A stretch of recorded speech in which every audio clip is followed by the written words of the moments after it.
प्रदेश राज्य महिला आयोग की अध्यक्ष बबीता सिंह चौहान की अध्यक्षता में आज आयोग के सभागार कक्ष में राज्य ग्रामीण आजीविका मिशन की विभिन्न योजनाओं पर एक दिवसीय कार्यशाला का आयोजन किया गया।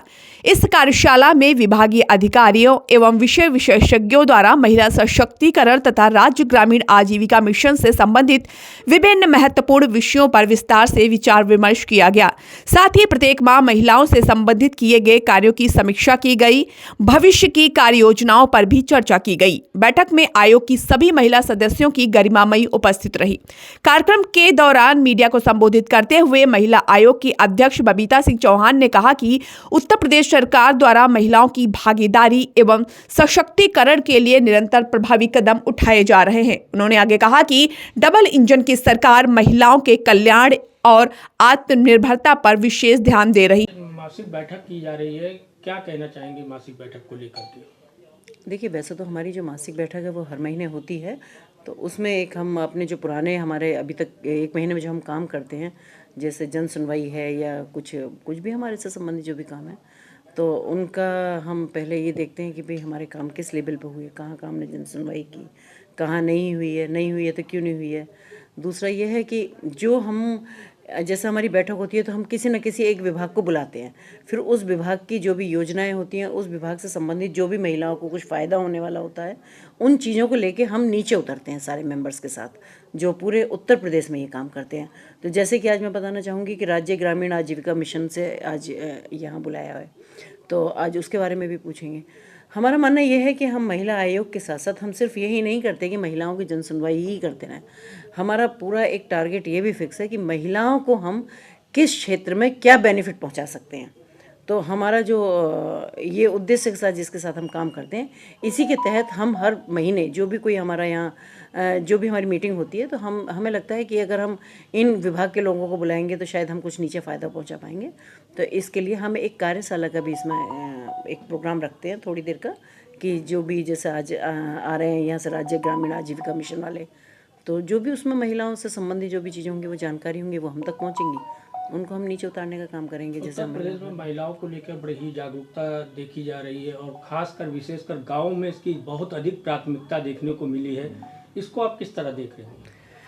देखिए, पहले मैं आपको बताऊंगी कि उत्तर प्रदेश की अगर बात की जाए तो माननीय मुख्यमंत्री जी महिलाओं को लेकर बहुत चिंतित हैं, और महिला सशक्तिकरण की बात आप देख रहे हैं कि चारों तरफ हो रही है, चाहे वो राष्ट्र में है, चाहे माननीय प्रधानमंत्री जी हैं, और चाहे हमारे उत्तर प्रदेश की अगर बात की जाए तो चाहे वो मुख्यमंत्री जी हैं। और यही कारण है कि आज महिलाएं घर से बाहर निकल के काम कर रही हैं लगातार। अदरवाइज़ तो आपने पहले देखा होगा कि कहीं कुछ ऐसा था ही नहीं कि जहाँ महिलाओं के लिए कोई प्लेटफॉर्म होता था या कुछ भी होता था। तो सबका प्रयास ये है कि जो महिलाओं को हम जागरूकता पैदा कर सकते हैं उनमें, उनको जो एक प्लेटफॉर्म दे सकते हैं, तो या जिसकी वो हकदार है और जो उनको मिल सकता है, पर अगर उसके साथ अगर हमारे कुछ प्रयासों से अगर हम किसी की मदद कर सकते हैं तो वो निश्चित रूप से करनी चाहिए। यही सरकार का प्रयास भी है। तो उनका भी जैसे सारे विभाग हैं जो जिसमें महिलाओं का कुछ भी अच्छा हो सकता है, वही विभाग आज नीचे तक उतर के सारे काम कर रहे हैं।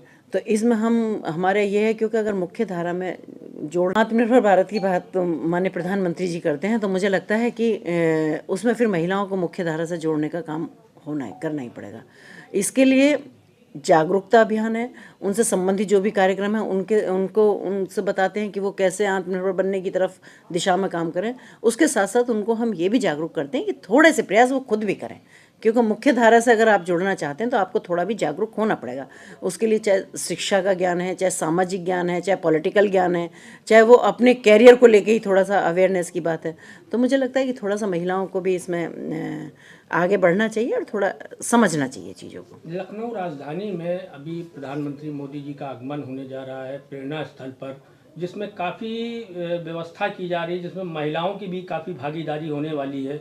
इसको आप क्या देखती हैं? क्या आगे महिलाओं के लिए क्या इसमें विशेष होगा?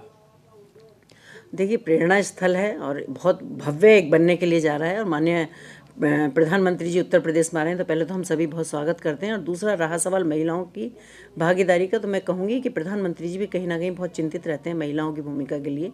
और दूसरी बात यह है कि उनका जो योगदान महिलाओं के लिए है, इसलिए महिलाएं भी उत्साहित रहती हैं कि माननीय प्रधानमंत्री जी का स्वागत करें, माननीय प्रधानमंत्री जी का कोई प्रोग्राम है उसमें भागीदारी करें। तो जब क्योंकि वही सोच हमारे उत्तर प्रदेश के मुख्यमंत्री जी लेके चलते हैं महिलाओं के साथ, तो जब दोनों साथ हों और जब डबल इंजन की सरकार काम कर रही होती है तो निश्चित रूप से महिलाओं का उत्साह और बढ़ जाता है, क्योंकि उन्हें पता है कि जो भी काम होगा वो महिलाओं के हित में होने वाला है और महिलाओं के लिए कुछ अच्छा होने वाला है। तो निश्चित रूप से महिलाएं भी रहती हैं कि माननीय प्रधानमंत्री जी के कार्यक्रम में वहाँ पहुँचें। जी।